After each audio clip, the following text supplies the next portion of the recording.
Bom dia, meus irmãos, graça e paz no Senhor Jesus.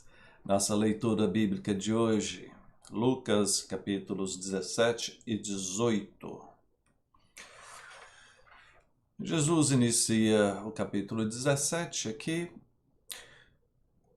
falando para os seus discípulos: é inevitável que venham escândalos, mas ai do homem pelo qual eles vêm. Eu já falei a respeito disso, gente. A questão da responsabilidade humana. O Senhor é quem nos elege, nos predestina para a salvação. E aqueles que atacam a doutrina da predestinação, no fim acabam acusando de que o ser humano não seria responsável pelos seus atos, tendo em vista que Deus já predestinou.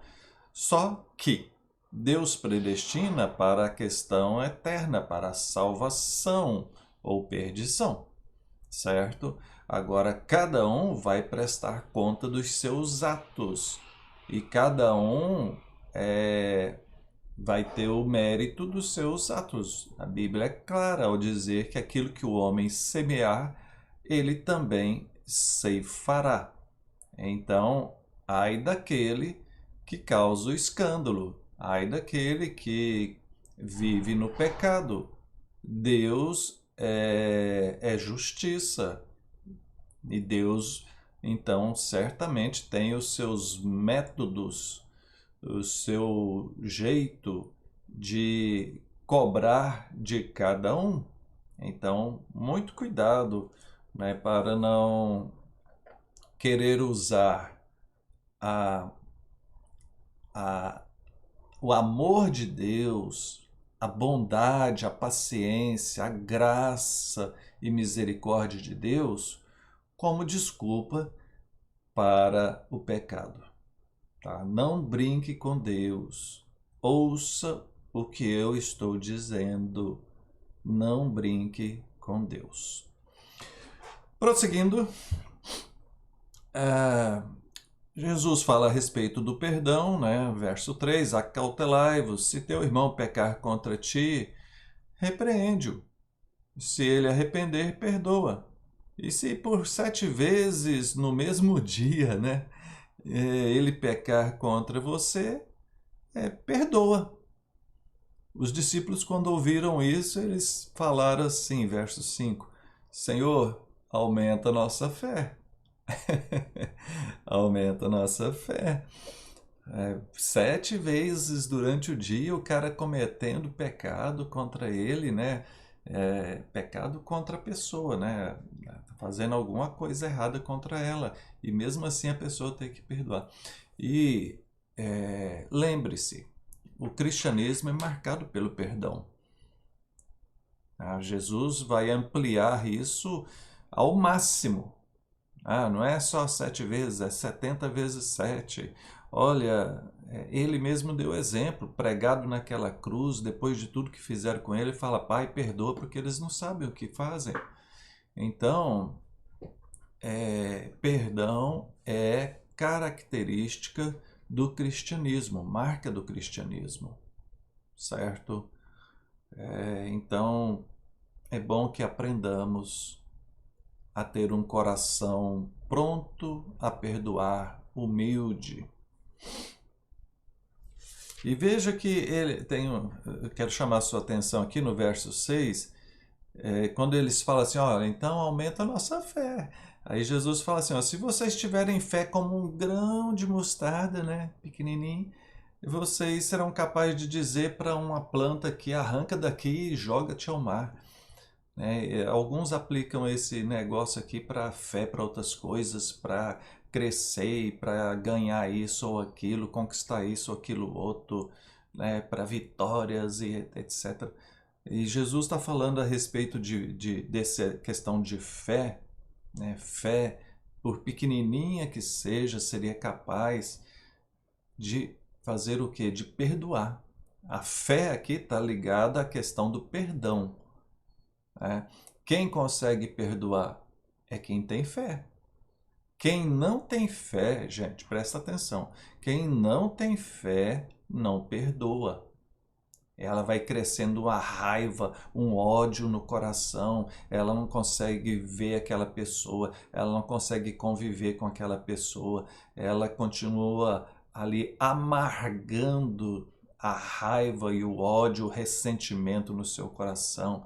Aquilo que lá no Novo Testamento, mais à frente, vai chamar de raiz de amargura, né? É algo que vai criando, vai enraizando no coração da pessoa aquele ressentimento, aquela doença.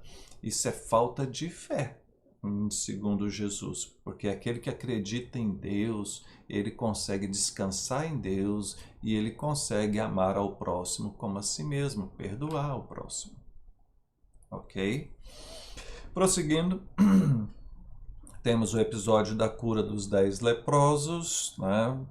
Jesus cura 10 deles, só um volta para agradecer e o Senhor questiona, dizendo que só um voltou para dar glória a Deus. Então veja que a gratidão é uma forma de nós glorificarmos a Deus, porque a gratidão ela pressupõe que você está reconhecendo a bondade de Deus sobre você. Ingratidão é algo muito ruim, muito feio, né? Então veja que ao demonstrarmos a nossa gratidão, nós estamos glorificando a Deus. Entramos no capítulo 18, a parábola do juiz iníquo, a parábola do fariseu e publicano. E eu vou comentar sobre essa parábola do fariseu e publicano. Jesus, veja só, verso 9, no capítulo 18. Jesus está propondo essa parábola para as pessoas que confiavam em si mesmos, por se considerarem justos e desprezando outros. Você conhece alguém assim? Alguém que se acha muito bom, muito santo e que fica apontando o defeito das outras pessoas? Todos nós temos um pouco disso. Veja, quando a gente percebe gente fazendo coisa errada, gente que não é firme, gente que não está com a vida muito certa, a gente já fala, olha lá o que está fazendo, não pode ser assim, fulano não toma jeito. Mas quando se trata de nós mesmos, quando nós não estamos bem, quando nós fraquejamos ou quando começamos a querer fazer alguma coisa errada, a nossa mente já arruma as desculpas. Não, mas não estou fazendo nada de errado, não tem nada a ver. Não, mas é porque isso, não, é só isso aqui, não, é só aquilo ali, ó, não, não. Percebe? Então, Jesus está contando essa parábola aqui para esse tipo de pessoa. E a parábola diz o seguinte: 2 homens subiram lá para o templo, né, para orar. Foram lá para a igreja orar. Um era fariseu e o outro era o publicano. O fariseu é a pessoa que se acha, né, aqui, e o publicano é o pecador. O fariseu, então, está de pé e ele orava de si para si mesmo, né? Interessante Jesus falar assim, né? A oração era dele para ele mesmo, não chegava a Deus. E ele orava mais ou menos assim, né? Ó Deus, graças te dou porque não sou como os demais homens, como os roubadores, os injustos, os adoradores, os adúlteros, né? Os adúlteros, e nem como esse publicano, vagabundo pecador aqui do meu lado aqui, ó. Não sou desse jeito, não. Eu jejuo 2 vezes por semana, dou dízimo de tudo que ganho, etc, etc. E o publicano estava em pé, longe, né, da ideia que está lá no cantinho, mais afastado assim, e não ousava nem ainda levantar os olhos para Deus, né? Mas batia no peito, dizendo: ó Deus, seja propício a mim, pecador. Então ele tem uma atitude humilde, né? Ali se humilhando e reconhecendo que ele é um pecador. E aí Jesus fala o seguinte: digo-vos que este publicano desceu justificado para a sua casa, e aquele fariseu não. Porque todo o que se exalta será humilhado, e o que se humilha será exaltado.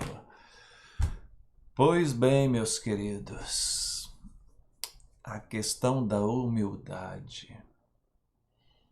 Humildade é uma característica rara. As pessoas têm a tendência de não ser humilde. Por conta muito da época que vivemos, uma época individualista, hedonista, rebelde, né? Os meios de comunicação, todos os meios de comunicação têm mostrado atitudes rebeldes.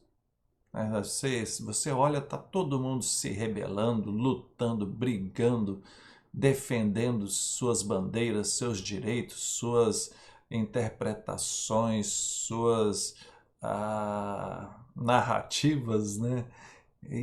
Poxa vida, é muita arrogância, muita rebeldia para todos os lados. E aí a gente olha para a Bíblia e a Bíblia mostra que o cristão deve ser humilde. Então,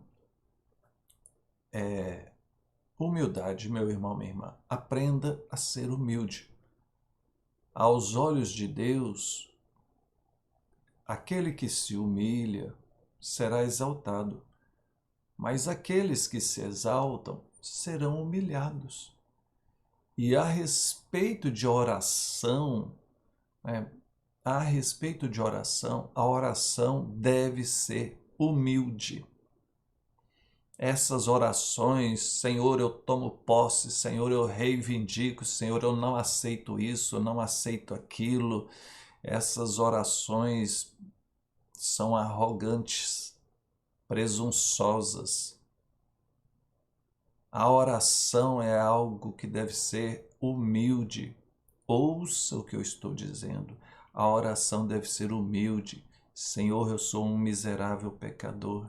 Tem misericórdia de mim.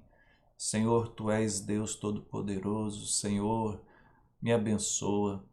Eu estou sofrendo com isso, com aquilo outro. Senhor, faça isso, por favor. Senhor, tem misericórdia, dá Tua bênção. Queridos, a única coisa que nós podemos é nos humilhar e pedir. Nós não podemos dar ordem em Deus. Que é isso?